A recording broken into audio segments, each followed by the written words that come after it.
कवितार्किककेसरी वेदान्ताचार्यवर्यो मे सन्निधत्तां सदा हृदि यस्य वाङ्कृतिपर्यन्ता यतिराजसरस्वती तस्मै वेदान्तगुरवे भूयो भूयो नमो नमः।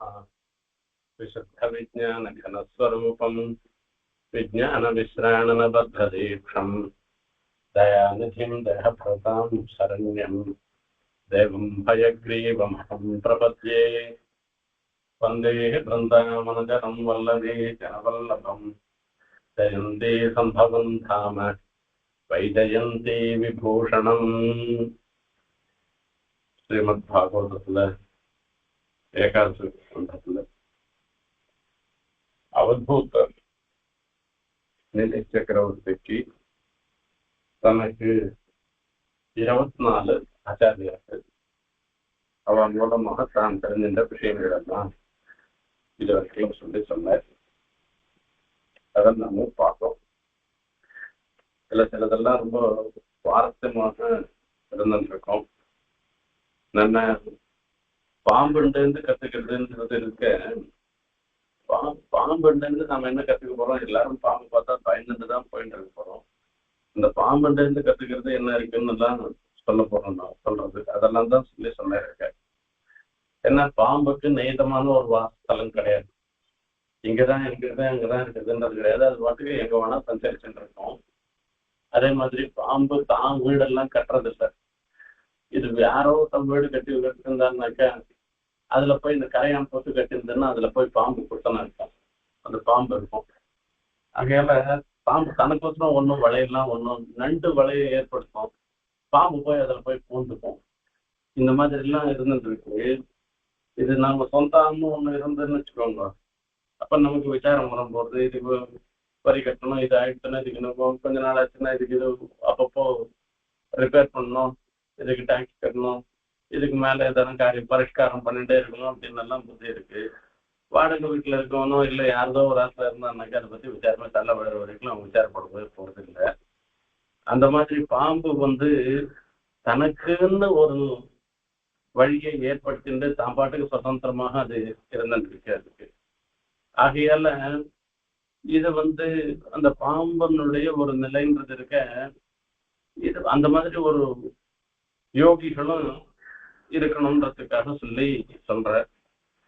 இந்த யோகிகளாக இருந்துருக்கிறவன் இந்த சரீரத்துக்காக தான் ஒரு வாசஸ்தானத்தை ஏற்படுத்திக்கணுன்றதெல்லாம் தேவையே இல்லை. அதே மாதிரி எப்பொழுதும் அந்த பாம்பை சுவஷயத்துல ஒன்றும் தப்பு இருக்காது, தான் பாட்டுக்கு அது இருந்துட்டு இருக்கும். யாரனா போய் அதை தோண்டினாலோ சீண்டினாலோ தான் அது சீரும் கடிக்குமே தவிர இல்லாட்டா அது பாட்டுக்கு தான் போயிட்டு இருக்கும். அந்த மாதிரி இவ ஒரு மனுஷாலா இருக்கிறவா, யோகிகளாக இருந்துட்டு இருக்கிறவா, எதை பத்தியும் நினைக்காமல் தான் பாட்டுக்கு ஏகாந்த சீலாளாக இருந்துட்டு இருக்கணும், ஏகாந்த இடத்துல வாசம் பண்ணணும். அதே மாதிரி இப்ப இந்த பாம்புகள்ல போகச்சே எது விஷம் இருக்கும், விஷத்தோட இருக்கும், எது விஷம் இல்லைன்னு நம்மளால கண்டுபிடிக்க முடியாது. அந்த மாதிரி இவளும் ரொம்ப ஒரு 2வது மனுஷனோட சேர்க்கை இல்லாத ஏகாந்தமாக இருக்கணும். தனக்குன்னு ஒரு வீட்டுல ஒரு வாசம் இல்லாமல் தான் பாட்டுக்கு எங்க இருக்கவும் இருக்கிற இடத்துல இருந்துட்டு இருக்கிறது. ஆகையால எல்லாம் அவளுக்குன்னு உண்டான ஒரு ஸ்வரூபத்துல எப்பவும் தவறில்லாமல் இருக்கு. அனுஷ்டானங்களை அவ பாட்டுக்கு பண்ணிட்டு இருக்கணும். மித பாஷையாக இருக்கணும், நிறைய பேசக்கூடாது, இப்படி ஏகாந்தியாக இருக்கணும். இப்படி இந்த நிலையில்லாததாக இருந்துட்டு இருக்கிற சரீரத்துக்காக வீடு கட்டிண்டு அப்புறமா அந்த வீடை பத்தி விசாரப்பட்டு இப்படி எல்லாம் இருக்கக்கூடாது. ஆகையால இந்த மாதிரி எல்லாம் இருக்கணும்னு ஒவ்வொருத்தருக்கும் ஒரு திருஷ்டாந்தெல்லாம் சொல்லி முடிச்சுட்டேன். இது எல்லாத்தையும் சொல்லிட்டு கடைசியில ஒரு விஷயம் சொல்றேன். நம்ம சரீரம் இருந்துட்டு இருக்க, நம்ம சரீரமே நமக்கு ஒரு குருவாக இருந்துட்டு இருக்கு. இந்த சரீரம் நமக்கு ஒரு பல விஷயங்களை கற்றுக் கொடுத்து நமக்கு குருவாக இருக்குன்னு சொல்ற. அந்த சரீரத்தை பத்தி இப்ப நாம பார்க்கலாம். ஏவம் குருभ्यः ஏதேभ्यः ஏஷாமே சிக்ஷிதா மதிஹி தாத்மோபசிக்ஷிதாம் புத்திம் ஸ்ருணுமே வதத பிரபோ. தாத்மோபசிக்ஷிதம் ஏவம் இவ்வாறாக 23 பிருத்திவியிலேருந்து ஆரம்பிச்சு கடைசியில சொல்லக்கூடிய ஒரு தேன்கூடு ஒரு குளவி இருக்கு. அந்த குளவி பர்யந்தம் இருக்கக்கூடிய 23 விஷயங்கள். அந்த 23 விஷயங்கள்ல 23 நான் பல விஷயங்களை நான் கத்துண்டேன் நானு. அப்போ 23 பதார்த்தங்கள்ல இருந்து நான் கத்துண்ட விஷயத்த விஸ்தாரமா நான் சொல்லிட்டேன். இதுக்கு மேல நான் ஒண்ணு சொல்றேன். தேகோ குருகு மம விவேக விரக்தி ஹேத்துகு. என்னுடைய சரீரம் இருந்துருக்க அதுவே எனக்கு குருவாக இருந்துருக்கு. இந்த சரீரத்துல இருந்தே நான் பல விஷயங்களை நான் கத்துக்கிறேன். விவேக விரக்தி ஹேத்துகு என்பதாக சொல்றேன். விவேகத்துக்கும் விரக்திக்கும் ஹேத்துவாக இருக்கு. விவேகம்னா எது நல்லது எது கெட்டது என்பதை ஒரு புரிதலோட இது நல்லது இது கெட்டதுன்னு தெரிஞ்சுக்கிறதுக்கு சாதனமாக இருக்கிறது இந்த சரீரம். அதே மாதிரி வைராக்கியத்துக்கும் விரக்திக்கும் ஹேத்துவாக காரணமாக இருந்திருக்கு. தேக குருஹு மம விவேக விரக்தி ஹேதுஹு பிப்ரத்ஸ்ம தத்துவ நிதனம் சததாத்யுதர்க்கம். இது மாத்திரம் என்ன விஷயம், என்ன பண்றது அப்படின்னா, இது வைராக்கியத்துக்கும் விவேகத்துக்கும் காரணமாக இருந்து எத்தனையோ துக்கங்களுக்கெல்லாம் அது துக்கத்தையே இது பின்னாடி வரக்கூடிய அனுபவிக்கக்கூடியதாக இருக்கு. அதுக்காகவே ஏற்பட்டதாக இருக்கு தேகம். ஆகையால இந்த தேகத்தினால நான் என்ன பண்றேன்னா தத்துவங்களை உண்மையாக அறியும்படியாக அதுக்கு இது தேகம் இந்த சரீரம்ன்றது உபகாரமாக இருந்துருக்குன்னு சொல்றாரு. தத்வான் அனேன விமர்சாமி யதா ததாபி பாரக்கியமி ஜவசிதோ விசராம் யசங்கா. இந்த தேகத்தை நாம் தரிசின்றவர்களாக இருந்துட்டு சததாத்யுதர்க்கம் எப்ப பார்த்தாலும் ஏதோ ஒரு துக்கம், அந்த துக்கமே மேல மேல வந்துட்டு இருக்கு. அதையும் நான் தாங்கிட்டு இருந்தாலும் கூட உத்தர காலத்துல வரக்கூடியது எல்லாம் அப்படிதான் இருந்துட்டு இருக்கு. அப்படி இருந்துட்டு அதுக்கு மேல விவேகம். இப்ப இந்த சரீரத்துல இருந்து நான் நிறைய விஷயங்களை கத்துக்கிறேன்னு சொல்றேன்னு அது நல்லது கெட்டதுன்ற விவேகம் எப்படி வந்ததுன்றத சொல்ற தத்துவானி. இப்ப இந்த தேகத்தை கொண்டுதான் இந்த தத்துவங்களை பத்தி பிராகிருதமாக இருக்கக்கூடிய இந்த லோகத்துல இருக்கக்கூடிய தத்துவங்களை பத்தி நான் விமர்சனம் பண்றேன்.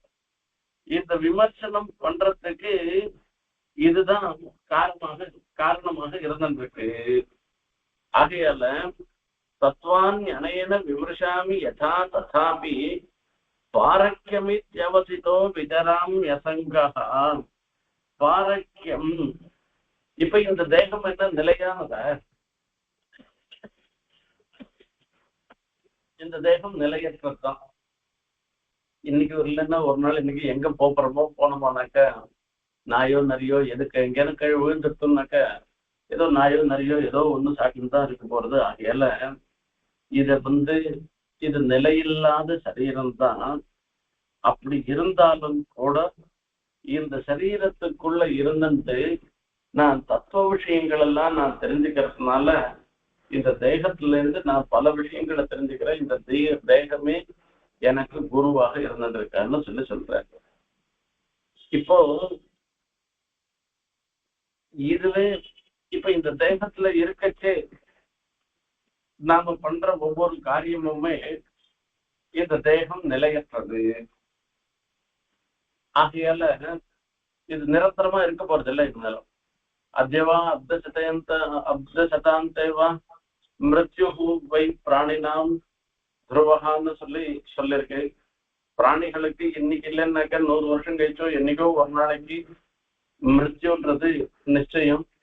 இப்ப அந்த மிருத்யு வரைச்சே என்ன போறது, இந்த சரீரத்தை விட்டு போயிட போறது. ஆகையால இந்த சரீரத்தோட இந்த ஆத்மாவுக்கு உண்டான தொடர்புன்றது நிலையற்றதுன்றது நல்லா தெரியும்.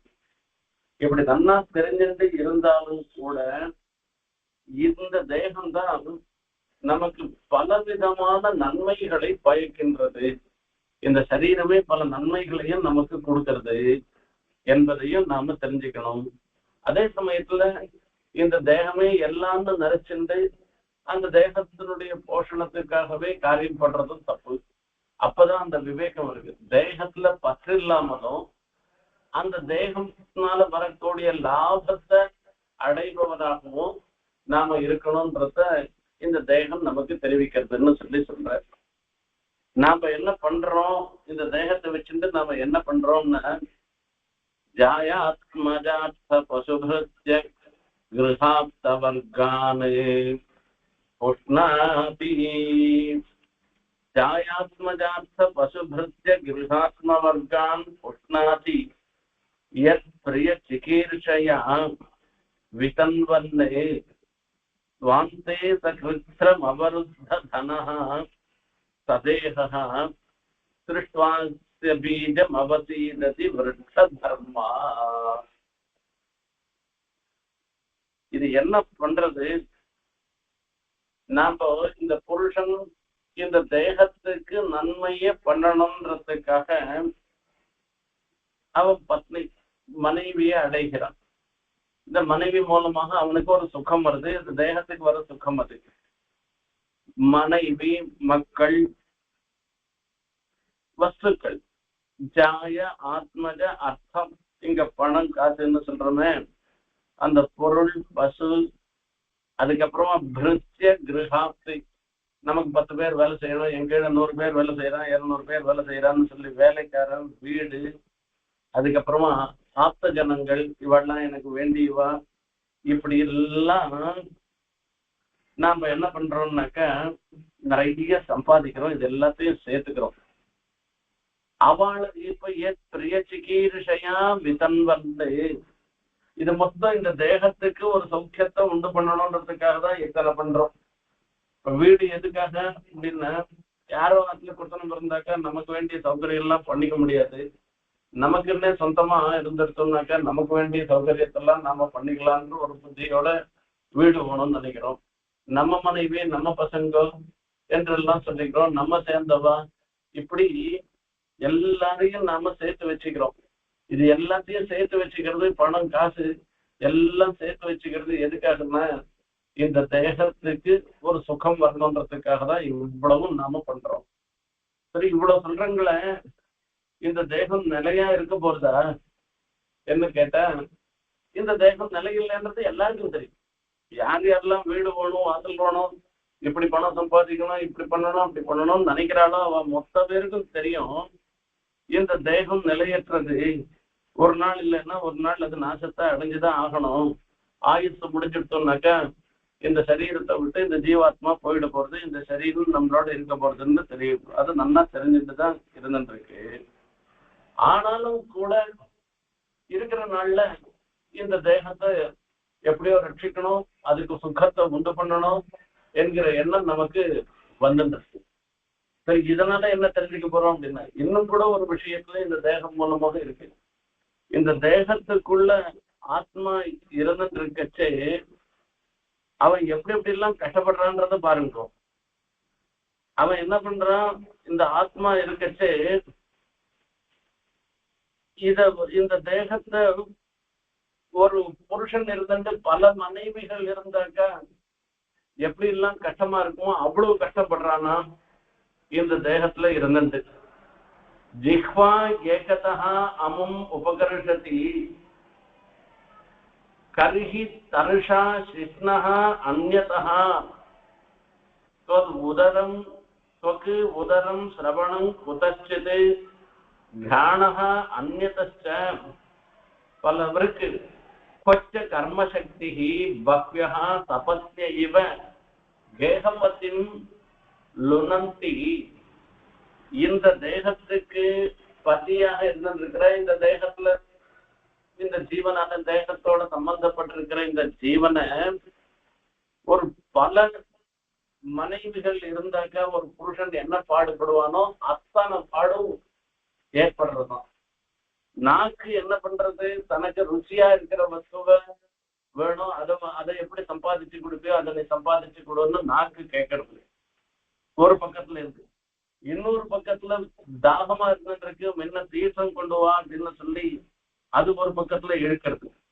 இன்னொரு பக்கத்துல வரைச்சு நம்மளுடைய சில சில இந்திரியங்கள்லாம் சில சில சுகத்தை அபேட்சிக்கிறதுனால அதுல நம்மள இழுக்கிறது.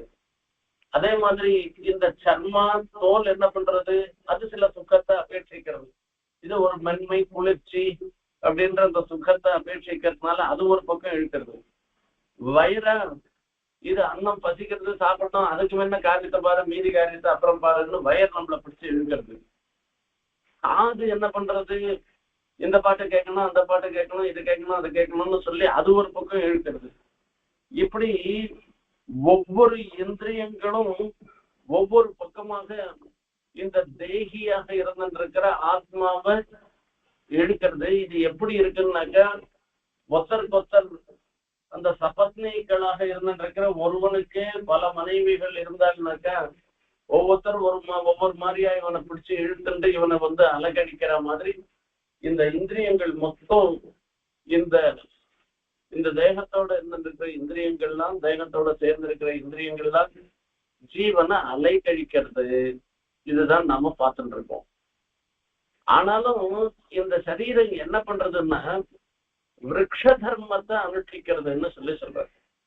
விருக்ஷ தர்மம் அப்படின்னா என்னன்றத முதல்ல பார்க்கணும். மரம் எல்லாம் என்ன ஆகும்னா, எல்லா மரமும் ஏதோ கொஞ்ச நாள் தான் இருக்கும், கொஞ்ச நாள் கழிச்சு அது போயிடும். இப்ப மரம் தாம் போனா கூட 100 மரம் உண்டாவதற்கு காரணமாக இருந்திருக்கிற பீஜங்கள் விரைகளை உண்டு பண்ணும். சிலதுக்கெல்லாம் விரைனால உண்டாகாது. சிலது என்ன ஆகும்னு கேட்டாக்கா, அந்த மரத்தையே அந்த கலையே வெட்டி மறுபடியும் நட்டமானாக்கா அது தானா வந்துடும். கரும்பெல்லாம் கரும்புக்கெல்லாம் விரைன்னு ஒண்ணும் போட வேண்டிய அவசியமே இல்லை. இந்த கரும்பு புல்லுன்னு சொல்லுவா, அந்த மரத்தை அந்த கரும்பையே வெட்டிட்டு அதை பூமியில படுற மாதிரி நட்டுட்டு ஜலம் பாய்ச்சிடமானாக்கா அதுல இருந்து இன்னொரு கரும்பு உண்டாகும். இந்த மாதிரி இந்த விரை இருக்கிற இடத்துல பீஜத்தை உற்பத்தி பண்ணி அதுக்கப்புறமா இதுக்கு நாசம்ன்றது வரும். இப்ப நெல்லு மாதிரி இருக்கிறது, மாமரம் மாதிரி இருக்கிற இடங்கள்லாம் இப்ப இந்த ஸ்டெம்ல இருந்தே வரக்கூடிய இடத்துல வரைச்சு தானே என்ன பண்றதுன்னாக்க இன்னொன்னு உற்பத்தி பண்ணிட்டு இது நாசத்தை அடையிடுது. பழைய கரும்பு போயிடும், புது கரும்பு உண்டாயிடும். இந்த மாதிரி இதுக்கெல்லாம் பதியன் போடுறதுன்னு பேரு. இந்த மல்லி செடியெல்லாம் கூட பார்த்தோம்னா விரை கூட வேண்டாம், அந்த விரை இல்லாத இதையே வச்சுட்டு நட்டமானாக்கா இதுல இருந்தே கூட வந்துடும். இந்த மாதிரி எல்லாம் ஒரு இதுதான் விருக்ஷ தர்மம்னு பேரு, மரத்தினுடைய தர்மம்ன்றது. இந்த சரீரம் என்ன பண்றது தெரியுமா, இந்த சரீரம் இன்னொரு சரீரத்துக்கு காரணமாக இருக்கக்கூடிய செயல்கள் எல்லாவற்றையும் பண்ணிட்டு இது மரணத்தை அடையுது, இது நாசத்தை அடையும். என்னதுன்னா, இந்த சரீரத்தோடு இருந்துட்டு இருக்கச்சே நாம பண்ணக்கூடிய புண்ணிய பாப ரூபமான கர்மாக்கள், இந்த புண்ணிய பாப ரூபமான கர்மாக்களை நாம இந்த சரீரத்தோட இருக்கச்சே அனுஷ்டிச்சோம்னாக்க இந்த கர்மாக்கள் பீஜம் மாதிரி ஆறுது, வெற மாதிரி ஆறுது இன்னொரு சரீரத்தை அடைவதற்கு. ஆகையால இது தொடர்ச்சியாக ஒரு சரீரத்துல இருந்து இன்னொரு சரீரத்தை அடைகிறோம், வேற ஒரு சரீரத்தை அடைகிறோம். இது நல்ல கர்மாக்களை பண்ணுவோம்னாக்கா நல்ல சரீரம் நமக்கு ஏற்படுறது, பாப கர்மாக்களை பண்ணுவோம்னாக்கா அந்த பாப்பமா அது ஒரு குசிதமான சரீரம், இழிவான சரீரம் நமக்கு கிடைக்கிறது. ரமணீயாம் யோனி மாப ரமணீய சரணாக உபனிஷத்துல சொல்லப்பட்டிருக்கு. ரமணீய சரணாக ரமணீயாம் யோனி மாபத்தியரன்னு கபூய சரணாக கபூயாம் யோனி மாபத்தியரன்னு என்பதாக. சரணாகான்னு சொன்னாக்க அனுஷ்டானம் பண்றவர்கள், நல்ல ஒழுக்கங்களோட இருக்கிறவா ரமணீய சரணாகன்னு சொல்ற. அவளுக்கெல்லாம் என்ன ஏற்படும், ரமணீயாம் யோனி மாபத்தியரன்னு அந்த வரக்கூடிய பிறப்பு இருக்க ஒரு சிறந்த பிறப்பாக அமைகிறது என்பதாக சொல்லப்படுகிறது. கபூய சரணாக குத்சித சரணாகன்னு அர்த்தம். ஒரு தப்பாக குத்சிதமாக இருக்கக்கூடிய செயல்களை திட்டமான காரியங்களை பண்றவாளாக இருந்தாள்னாக்க அவளுக்கு என்ன சுயோனிம்பா சுங்கர யோனிம்பான்னு நாயாகவோ பன்றியாகவோ ஏதோ ஒரு இழிந்த பிறப்புன்றது அவளுக்கு கிடைக்கிறதுன்னு எல்லாம் சொல்ற. இப்ப இந்த சரீரம் விருட்ச தர்மத்தை அனுஷ்டிக்கிறது. மரம் எப்படி தான் அழிந்தாலும் கூட மரம் இன்னொரு செடிக்கு இவனுடைய உற்பத்திக்கு காரணமாக இருந்திருக்கோ, அதே மாதிரிதான் இந்த சரீரமும் கூட தான் அழிந்தாலும் கூட இந்த சரீரத்தோட இருக்கச்சே நாம பண்ணக்கூடிய ஒரு கர்மாக்கள் இருக்க மறுபடியும் இன்னொரு சரீரத்துக்கு காரணமாக இருந்திருக்கு. இப்படி இந்த நான் என்னுடைய சரீரத்துல இருந்தே இவ்வளவு விஷயத்த நான் தெரிஞ்சுக்கிறேன். நான் இப்போ என்னென்ன விஷயம் நான் சரீரம் மூலமா நான் தெரிஞ்சுக்கிறேன்றத முதல்ல பார்க்கணும். சரீரம் மூலமா தெரிஞ்சுக்கிறது முதல்ல இந்த சரீரம் இருக்கவேதான் ஆத்மா நாத்ம விவேகம். இது ஆத்மா, இது அனாத்மா, ஆத்மா இல்லாதது என்கிற ஒரு விவேகம் ஏற்படுது. அதே மாதிரி இந்த சரீரம் இருக்கிறதுனாலதான் இந்த பிரகிருதி, ஆத்மா, ஈஸ்வரன் என்கிற விவேகம்லாம் நமக்கு ஏற்படுறது. இந்த தத்துவம், ஹிதம், புருஷார்த்தம் என்று சொல்லக்கூடிய 3 விஷயங்கள், அந்த விஷயமான ஒரு ஞானம் ஏற்படுவதற்கு இந்த சரீரம் சாதனமாக இருந்திருக்கு. ஒண்ணு. ரெண்டாவது, எந்த காரியங்கள்ல பண்ணலாம், எந்த காரியங்களை பண்ணக்கூடாதுன்ற விவேகத்துக்கும் காரணமாக இருந்திருக்கு. காரிய விவேகம். இப்ப இந்த சரீரத்தோட நாம் இருந்துருக்கோம். நெருப்பு கிட்ட போறோம், கிட்ட போனா நெருப்பு சுடுறது. இப்ப அந்த சுடுறதுன்றது அந்த சுடுகையை நாம அனுபவிக்கிறதுனால உத்தரக்ஷணத்துல நமக்கு என்ன வருது, இன்னொரு வாட்டி போனாக்கா அந்த நெருப்பு கிட்ட போகக்கூடாது, நெருப்பு சுடும். நமக்கு ஒரு ஞானத்தை, ஒரு விவேகத்தை ஏற்படுத்தி கொடுக்கறது இந்த சரீரம். அந்த விவேகத்தோட ஏற்படுத்தி கொடுக்கறதோட மாத்திரம் இல்ல, வைராக்கியத்துக்கும் காரணமாக இருக்கிறது இந்த சரீரம். இந்த சரீரத்துக்காக தான், இந்த சரீரத்தினுடைய சுகத்துக்காக தான் மனைவி, மக்கள், வீடு, பொன், பொருள் இப்படி எல்லாத்தையும் சேகரிக்கிறோம். அப்படி சேகரிச்சா கூட இந்த சரீரம் நிலையற்றதாக இருந்துருக்கு. அந்த வீடெல்லாம் இருக்கிற வரைக்கும் இந்த சரீரத்தோட இருந்துன்னு நாம அனுபவிக்க போறோம்னு அனுபவிக்க போறது இல்லை. அப்ப அந்த சரீரம் ஒரு நாள் நாசத்தை அடையக்கூடியது. ஆகையால அதுக்காக படுற பாடுல நம்ம ரொம்ப ஈடுபட வேண்டிய அவசியம் இல்லை. அந்த சரீர சுகத்துக்காக நம்ம ரொம்ப கஷ்டப்பட வேண்டிய அவசியம் இல்லை, சிரமப்பட வேண்டிய அவசியம் இல்லை. இவ்வளவு கஷ்டப்பட்டு சம்பாதிச்சதாக இருந்திருக்கிற பணம் மொத்தத்தையும் நாமள அனுபவிப்போம். நாம் அனுபவிக்க போறது இல்ல, நம்ம பசங்க அனுபவிப்பாளு, நம்ம அவளுடைய அது யாருக்கு தெரியாது. அது அவளுடைய சுகிருத்த விசேஷம். இப்ப சமீபத்துல பார்த்தேன் நானு, ஒரு பேப்பர்ல கொஞ்ச நாள் முன்ன போட்டிருக்கோம். பெரிய பணக்காரனா, இந்த பெரிய பணக்காரனா இருக்கிறவன் அவன் பிள்ளை என்ன பண்ணிட்டுனா, அவ அப்பா அம்மா இருக்க செய்ய எனக்கு எதுவும் வேணான்னு சொல்லிட்டு ஏதோ ஒரு ஜெயின துறவியாக ஆயிட்டானா. அந்த பையன் இந்த மாதிரி ஆனதை பார்த்த உடனே இவாளுக்கும் ஒரு விரக்தி வந்துச்சு. கொஞ்ச நாள் கழிச்சு அப்பா அம்மாவும் என்ன பண்ணிட்டா, இந்த சொத்தம் வேணாம் எதுவும் வேணான்னு இந்த சொத்தை மொத்தம் கொண்டு போய் மடத்துக்கு கொடுத்துட்டு இவாளும் அதுல போய் அவ என்ன சாதம் போட்டுருக்காளோ அந்த சாதம் போட்டு அவள் இவளும் ஒரு துறவியா போயிட்டான் அப்படின்னா. இப்ப இந்த காலத்துல தோஷமா நினைச்சுக்காதுங்க, இந்த இன்ஸ்டிடியூஷனலைஸ் பண்ணிட்ட பிற்பாடு அவதான் ரொம்ப சிரமப்படுறா. இந்த சன்னியாசிகளாக இருப்பதான் ரொம்ப சிரமப்படுறா. இப்ப நம்ம சேர்ந்து இத்தனை பேர் இருக்காள, இத்தனை பேர் நாம எப்படி ரட்சணம் பண்றது? இவ விரக்தாளாக போக வேண்டியது போக இவாளுக்காக அவ சிரமப்படுறதுன்றது இந்த லோகத்துல இருந்துருக்கு. அவளுக்கு தெரியாத விஷயம் இல்லை, இந்த சரீரம் அனித்தியம்தான் முடியுது. ஆனா நம்ம ஆசிரியக்கு இத்தனை குடும்பம் இருக்க, இந்த குடும்பத்தை ரட்சணம் பண்ணணுமேன்றதுக்காக அவ சில காரியங்களை பண்ண வேண்டி இருந்திருக்கு. இப்போ இதுல ஒவ்வொன்றுலயும் இதுல ஒரு விவேகமும் வருது, வைராக்கியமும் வருது.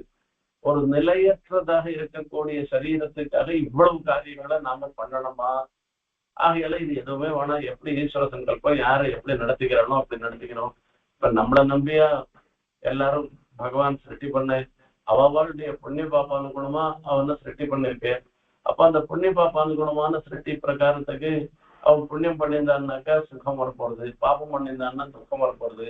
நாம பணம் கொடுத்தோம் காசு கொடுத்தோம் அவனை சப்போர்ட் பண்றதுனால என்ன வந்துட போறதுன்னு அந்த ஒரு விவேகம் நமக்கு ஏற்படுவதற்கு காரணமாக இருக்கிறது இந்த சரீரம். இது சன்னியாசிகள் மாத்திரம் இல்ல, கிரகஸ்தாள் உட்பட எல்லாருக்குமே சொல்ற வார்த்தை தான் இருக்கு. இப்போ இந்த நிலையற்றதுன்றதை தெரிஞ்சுட்டு அதன் மூலமாக இதுல அதிகமாக பற்று வைக்க வேணான்றத கத்து கொடுக்கிறது இந்த சரீரம். இது ஒரு விஷயம். இதே மாதிரி இன்னொரு விஷயம், இந்த சரீரத்தோட நாம இந்த தேகி இருந்துருக்கச்சே இந்த இந்திரியங்கள்லாம் நம்மள மூளைக்கு மூளை பிடிச்சு இழுத்து நம்மள வாழ்க்கிறது. இது தபஸ்னைகள் மாதிரி, அதாவது ஒருத்தனுக்கே பல மனைவிகள் இருந்தாங்கன்னாக்கா அவ எப்படி அந்த புருஷனை பலவிதமான தொந்தரவுக்கு உள்ளாக்குவாளோ அந்த மாதிரி இந்திரியங்கள்லாம் நமக்கு இந்திரியங்களுக்கு அடிமையாக ஆகும்படியாக பண்றது. அப்ப இந்திரியங்களுக்கு அடிமையாக ஆயிட்டோமானாக்க எப்பவுமே இந்த சம்சாரத்துல இருந்தே விடுபடவே முடியாது. இது அழியக்கூடிய ஒரு சரீரமாக இருந்தாலும் கூட அந்த சரீரம் காண்பிக்கிற இந்திரியங்களுக்கு அடிமையாக இருந்து நாம காரியம் பண்ணிட்டோமானாக்க என்னைக்கு இதுல இருந்து விடுபட்டு போறது மோட்சம்ன்றதே வரவே வராது. ஆகையால அந்த விஷயத்துல ஒரு விவேகம், இந்திரியங்களுக்கு நாம அடிமையாக ஆகக்கூடாதுன்ற அந்த விவேகத்தை ஏற்படுத்துவதாக இருக்கிறது இந்த சரீரம். இது ஒன்று. இது எல்லாத்த காட்டிலும் கடைசியில ஒண்ணு சொல்ற, இந்த சரீரம் இவ்வளவு தூரம் நமக்கு பல ஹிம்சையோடு கூட இருந்தாலும் கூட இந்த மனுஷ சரீரம் நமக்கு கிடைச்சிருக்கிறதுனாலதான் தர்மானுஷ்டானம் பண்ண முடியும். இந்த மனுஷ சரீரம் கணக்கு இல்லாத போயிட்டோம்னாக்க தர்மானுஷ்டானமே பண்ண முடியாது. ஆகையால தர்மானுஷ்டானம்ன்றது இந்த பக்தி பிரபத்தின்ற தர்மம் இருக்கு, அந்த தர்மத்தை அனுஷ்டானம் பண்ணி இனி பிறவி இல்லாமல் இருக்கும்படியான பண்றது, யாக யஜ்ஞாதிகளை அனுஷ்டானம் பண்றது, இப்படி இதுக்கெல்லாம் காரணமாக இருக்கிறது இந்த சரீரம். ஆகையால அந்த விதத்துல சரீரம் கிடைச்சதுல நாம அதை ஒரு பாக்கியமாக கருதணும். அதுலயும் மனுஷ சரீரம் கிடைச்சது பாக்கியமாக கிடைக்கணும்னு அர்த்தம். இதுல சொல்ற சிருஷ்டுவா புராணி விவிதானி அஜயா ஆத்மசக்தியா விரக்ஷானு சரீசிருப பசூனு ஹகதம்ச மத்ஸ்யானு தைஸ்தைஹி அதுஷ்ட ஹிருதயः புருஷம் விதாய பிரம்மாவலோக திஷணம் முதமாப தேவகா. தேவகா அப்படின்னு சொன்னாக்க பரமாத்மாவை சொல்ற, பெருமாளை சொல்ற. பெருமாள் அந்த படைக்கிறவரும் பெருமாள் தானே. இந்த பிரம்மாவாக இருந்துட்டு லோகம் மொத்தத்தையும் படைக்கிறவராக இருந்திருக்கிறார். சிருஷ்டுவா புராணி விவிதானி. இப்ப பெருமாள் தன்னுடைய சக்தியினால சதைவ சௌமியதமுகிராசீதே ஏகமேவான் த்விதீயம். அப்ப சத்து மொத்தம் சத்துன்னு சத்சப்த வாச்சியமாக பிரம்மம் ஒண்ணு மாத்திரம்தான் அந்த காலத்துல இருந்தது.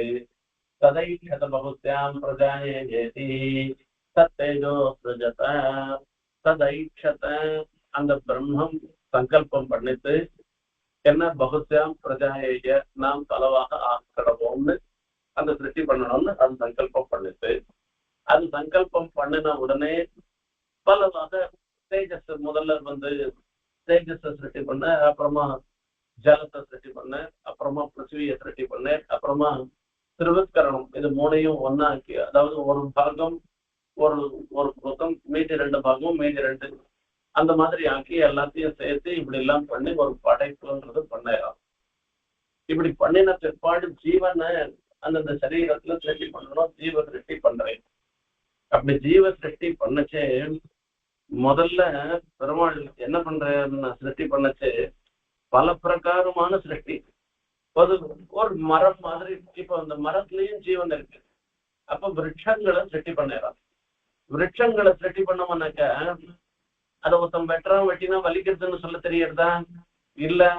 அந்த மரத்துங்கீழ நிழல்ல இருந்துட்டு அப்பா ஒன்னும் இந்த மரம் இருந்துப்பா, இந்த ஆலமரம் இதனுடைய நிழல் தான் எனக்கு பிராணதாரணமே ஆச்சு, இந்த வெயிலுக்கு அவ்வளவு சௌகரியமா இருக்குன்னு அந்த சோதனம் பண்றேன். அந்த சோதனம் பண்றதுனால இது சந்தோஷிக்க தெரியறதா, இதை வெட்டுறதுனால அதுக்கு துக்கமும் அந்த துக்கத்தை தெரிஞ்சுக்க முடியறதா, ஒண்ணும் இல்லாத ஒரு ஜீவனா இருக்கு. அந்த விருட்ச சிருஷ்டி பண்றதுல ஒரு அதிருப்தி வந்ததுதான் இது வேணாம் அப்படின்னு சொல்லிட்டு சரீர சிற்ப சிருஷ்டி.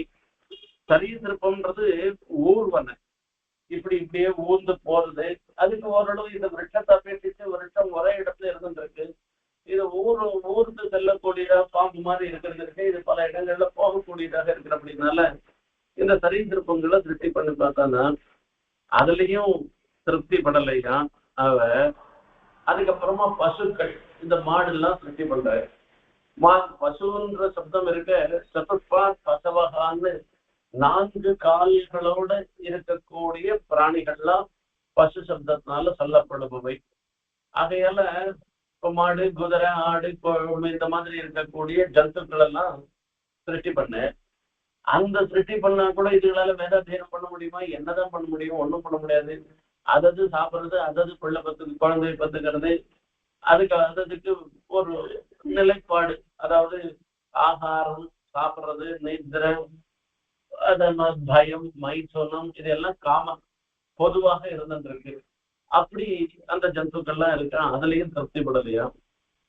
சகம் பட்சிகளை சிருஷ்டி பண்ணி பாக்குறேன். இது ஒரு இடத்துல இருந்து இன்னொரு இடத்துக்கு போறது. இங்க பசுக்களை காட்டுல தன்னுடைய ஆகாரத்துக்காக இதுவே சுதந்திரமா போய் எங்கேயோ போய் தேடி கூட சம்பாதிச்சுக்கலாம் இல்லையோ. அந்த மாதிரி ஒரு அந்த பட்சிகளை சிருஷ்டி பண்ணி அதுலயும் திருப்திப்படல. தம்ச மத்யானு, தம்சம் இந்த கொசு மாதிரி இந்த கடிக்கிற இதாக இருக்கக்கூடியதா இருக்க அதை சிருஷ்டி பண்ணு. மத்யானு மீன்கள் எல்லாம் சிருஷ்டி பண்ணேனா.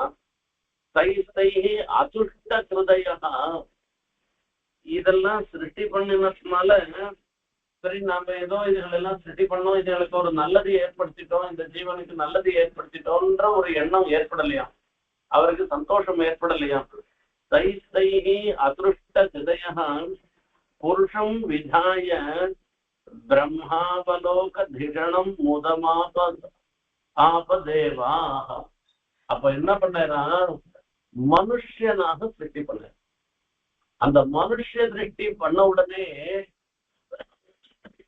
ஒரு பெரிய சந்தோஷம் வந்துட்டான் பெருமானுக்கு.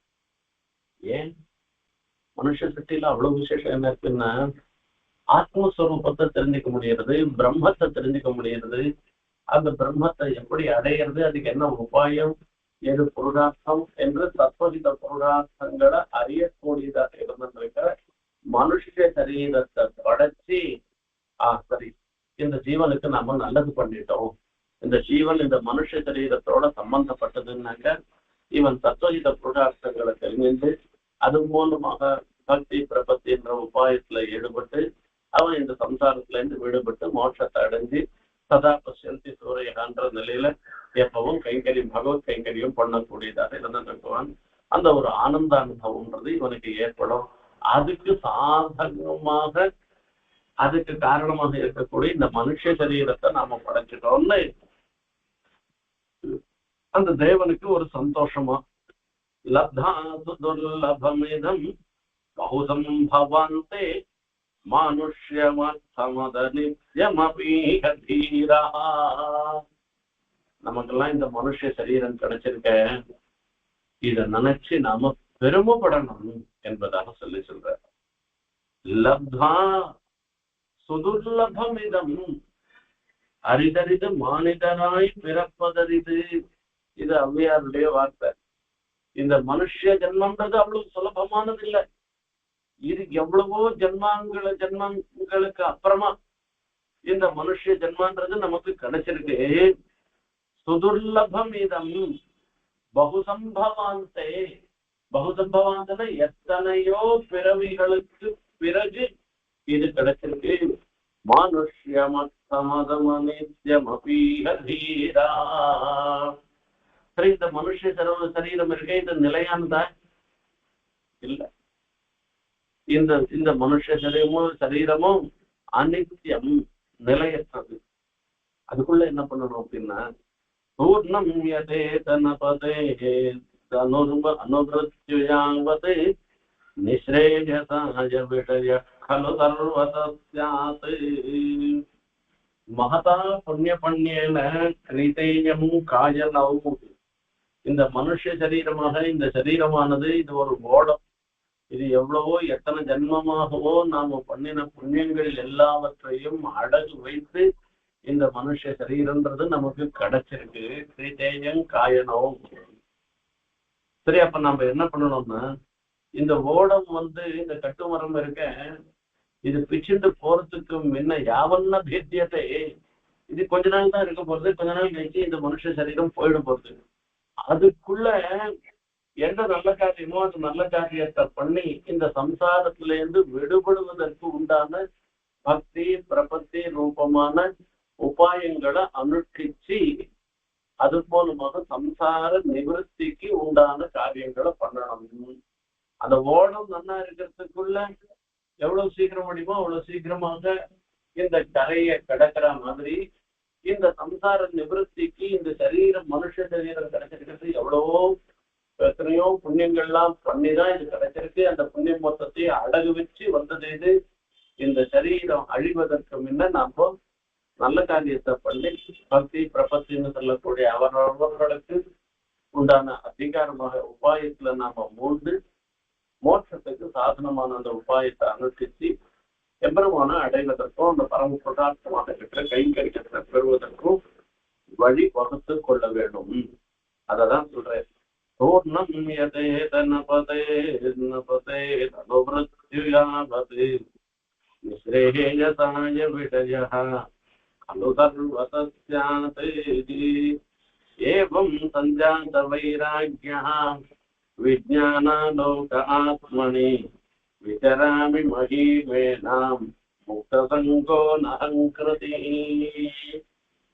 இப்படி ஒரு விவேகமும் வைராக்கியமும் ஏற்பட்டவன் இந்த லோகத்துல சஞ்சரிக்க செய்ய அவன் பாட்டுக்கு சந்தோஷமாக சஞ்சரிக்க போறான்.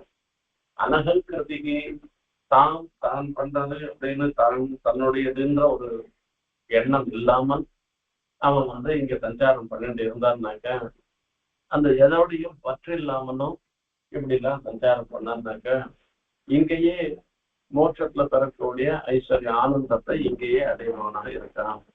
இன்னும் கேதஸ்மாத்து குரோகோவும். இப்ப இந்த அவளுடைய சரீரம் இருக்க அதுவே ஒரு ஆச்சாரியனாக இருந்துட்டு இருக்கு. இப்ப இதனால இப்ப நாம இது வரைக்கும் 24, இது 25வது ஆச்சாரியம். இவைகளால நாம பல விஷயங்களை நாம தெரிஞ்சுட்டு இருக்கோம். இப்ப இதனால தெரிஞ்சுக்கிறதுன்றது இதுவே எல்லாத்தையும் தெரிஞ்சுக்கிறதா ஆகாது. இதுக்கு மேல ஒண்ணு இருக்கு. பிரம்மைக்கம் அத்விதீயமை கீயத்தை பகுதர்ஷிக்கு. இது எல்லாம் வாஸ்தவம் தான். இந்த பிரம்ம ஜானம்ன்றது இருக்க அது இந்த 24 இந்த மனுஷனால இது எல்லாத்தினாலையும் வர முடியாது. பிரம்ம ஜானத்தை உபதேசம் பண்றவா ஆச்சாரியார் தான். அப்ப அந்த ஆச்சாரியன் மூலமாக தான் அந்த பிரம்ம ஜானத்தை நாம தெரிஞ்சுக்கணும். அந்த பரமாத்ம ஸ்வரூபத்தையும் அந்த பக்தி பிரபத்தி இதனுடைய விஷயங்கள் எல்லாம் நாம தெரிஞ்சுக்க முடியும். அதனுடைய விஷயங்களை ஆச்சாரிய ஸ்வரூபத்தை பற்றியும் அந்த பிரம்ம ஜானத்தினுடைய மேன்மையை பற்றியும் நான் மேலும் சொல்லுகிறேன். இங்க அவதூதர் என்ன பண்றார், அந்த நிமி சக்கரவர்த்திக்கு தன்னுடைய சரீரம் உட்பட இத்தனை குருக்களால தான் அடைந்த நன்மைகள் எல்லாவற்றையும் சொல்லிவிட்டு இதுக்கப்புறமா வேண்டியதெல்லாம் என்னை ஆச்சாரியன் மூலமாக கேட்டுக்கோன்னு சொல்லிட்டு அவர் பட்டுபோறார்.